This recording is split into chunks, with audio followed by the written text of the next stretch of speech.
Le Gabon et ses potentialités économiques, terre davantage consacrée donc aux investisseurs. C'est d'ailleurs ce qui a justifié une importante séance de travail entre les hommes d'affaires sud-africains et ceux du Gabon. Jean-Augustin Zengi.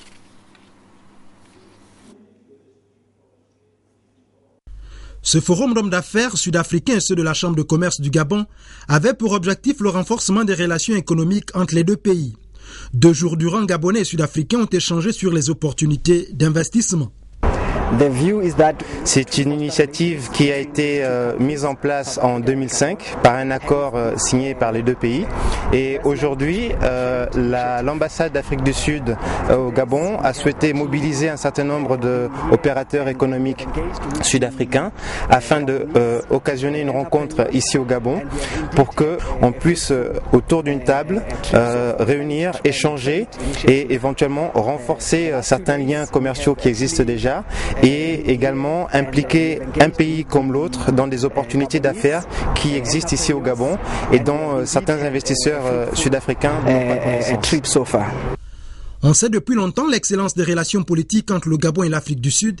Il appartient aujourd'hui de développer un autre type de coopération par le biais des investissements. Les présentes journées économiques Gabon-Afrique du Sud qui touchent aujourd'hui à leur fin me donne l'occasion de saluer solennellement ce pays frère et ami qu'est l'Afrique du Sud pour avoir bien voulu marquer son intérêt pour notre pays, le Gabon. Au cours de ces 2 journées de travail, les hommes d'affaires des 2 pays respectifs ont su capitaliser ces moments privilégiés au profit du développement de leurs affaires. La stabilité politique du Gabon ainsi que les engagements pris par le gouvernement en vue de renforcer l'attractivité de l'environnement des affaires fait de notre pays une destination sécurisée pour les investisseurs. Il est plus que nécessaire de capitaliser ces moments privilégiés au profit du développement des affaires pour un meilleur renforcement de l'axe Libreville-Pretoria. Revenons sur la petite économie pour repartir donc cette fois dans le premier arrondissement de la capitale gabonaise, au quartier Okala, où des commerçants occupent provisoirement des espaces. Le député de ce siège, mais aussi le maire du premier arrondissement se sont rendus sur les lieux pour se rendre compte des conditions de commerce de ses compatriotes. Je propose ce reportage de Cédric Molemalonga et de Marlise Menke. C'est une descente sur le terrain aux allures d'une opération libérer les trottoirs moins barbares. Le maire du premier arrondissement de Libreville, accompagné du député du premier siège, s'est voulu pédagogue. Nous informons, nous comptons 1 fois, 2 fois, s'il y a résistance, nous employons la force. Mais dans un premier temps, nous disons, nous jouons le bénéfice du doute. Nous disons que si tel commerçante est mal placée, c'est peut-être qu'elle n'est pas suffisamment informée. Vous voyez que les élus aussi doivent descendre sur le terrain pour se rendre compte un peu de ce qui se passe. C'est ça aussi la gestion de la cité. Et comme monsieur le maire l'a si bien dit, moi je suis de ceux qui pensent que la répression ne marche pas toujours à certains endroits, suivant les domaines. Il s'agit d'éduquer, il s'agit de sensibiliser, d'informer et de manière répétée. Et les gens finissent toujours par comprendre le bien fondé de cette sensibilisation.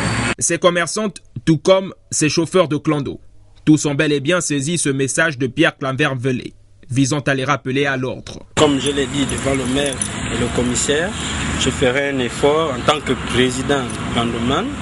Je ferai un effort de mettre de l'ordre, de veiller à ce que nous puissions marcher dans l'ordre. Il faut que nous, les commerçants, on respecte ce qu'on nous a dit de faire. Parce que si on ne respecte pas, si on vient nous casser, il ne faut pas qu'on donne maintenant tort au maire, ou bien au député, ou bien au commissaire. Après cette visite à caractère pédagogique, ces élus se sont rendus sur le site devant logiquement abriter le futur marché d'Okala, qui visiblement connaît la présence des squatters.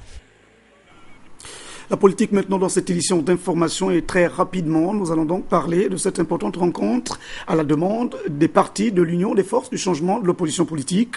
Bien sûr, c'était avec la présidente de la Cour constitutionnelle au menu des questions liées entre autres à la transparence électorale. Pour les infos, Yvette Okosa.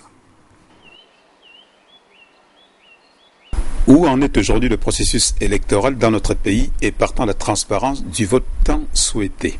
La question taraude l'esprit des leaders politiques de l'UFC, l'Union des forces du changement, résolument ancrée dans l'opposition radicale. En tout cas, ils ont tenu à le faire savoir au président de la Cour constitutionnelle. Parmi les nombreux griefs, le code électoral en gestation, mais surtout la mise en place d'une commission nationale chargée de la protection des données à caractère personnel. La loi instituant cette commission avait été promulguée depuis plus d'un an, mais sur le terrain, elle ne serait guère effective. Du coup, les leaders de l'UFC se braquent.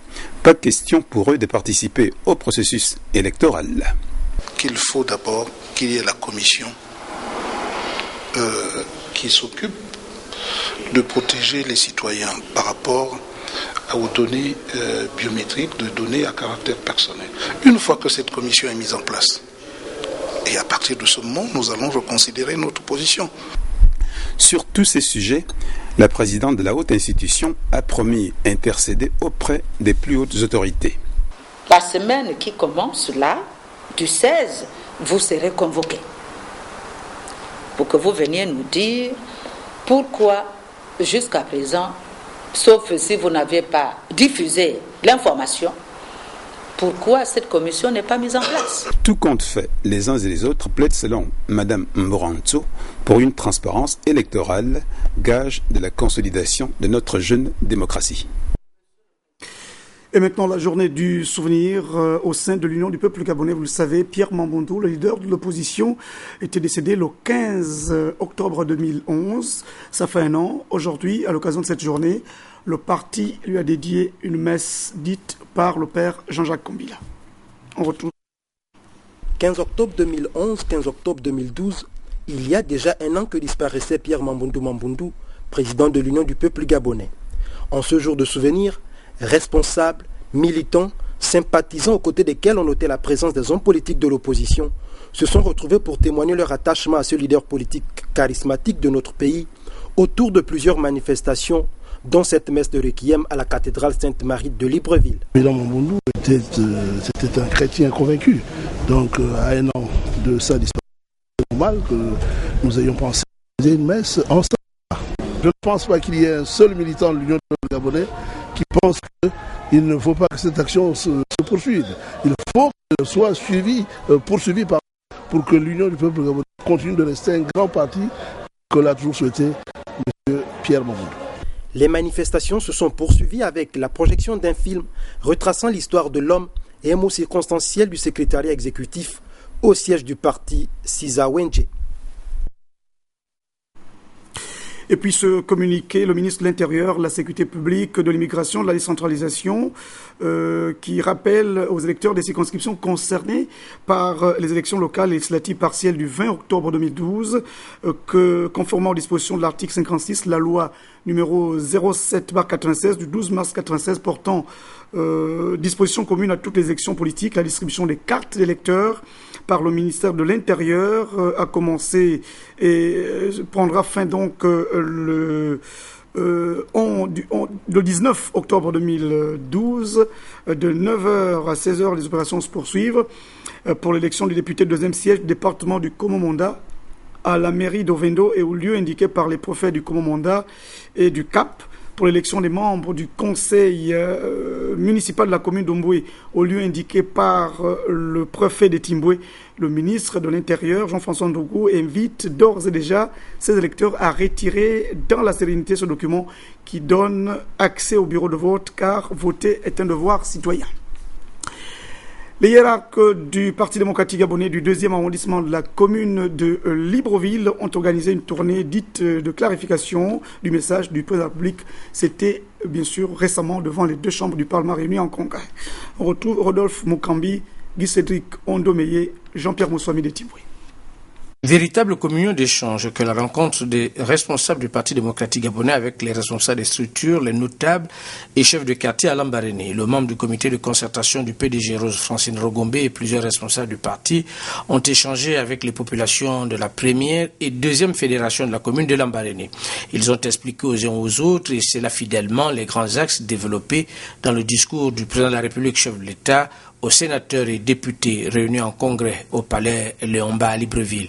Dans une salle de la mairie de Lambaréné, Archicombe, le secrétaire communal, tout en souhaitant la bienvenue, s'est réjoui de la rencontre entre les membres du parti.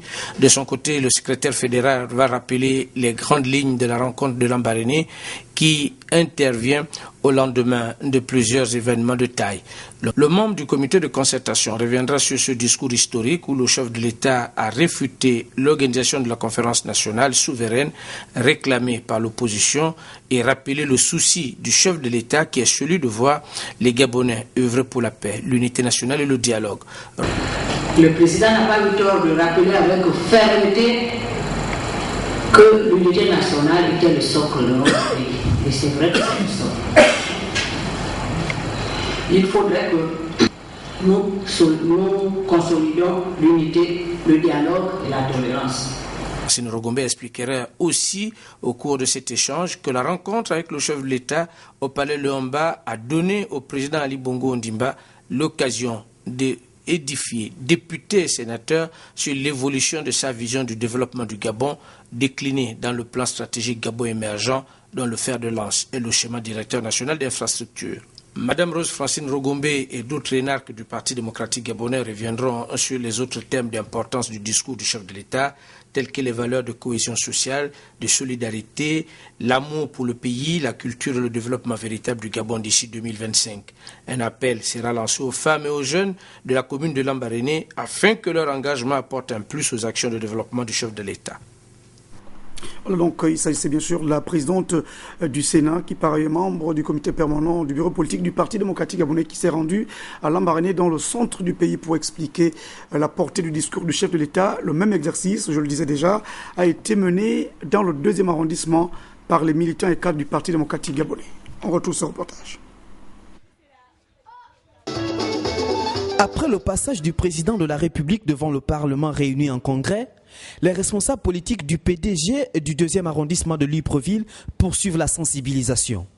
Léandre Zué, Aurélien Toutoum, Florent Bassima et André Marimbeng Essam sont allés à la rencontre des militants des quartiers de leur circonscription politique pour faire passer le message. Ce message concernait le tribalisme qui a tendance à s'incruster dans notre pays, la xénophobie, la bonne gouvernance, la lutte contre les injustices, l'intérêt personnel au détriment de l'intérêt général et surtout, c'est surtout ce qui intéresse les gens, le problème sur la non-tenue de la conférence nationale souveraine. Et nous leur expliquons bien les raisons qui poussent le chef de l'État à ne pas convoquer cette conférence nationale souveraine, tout simplement parce que les gens qui demandent la tenue de cette conférence ne reconnaissent pas la légitimité et la légalité des institutions de la République. Et puis, il n'y a pas de crise.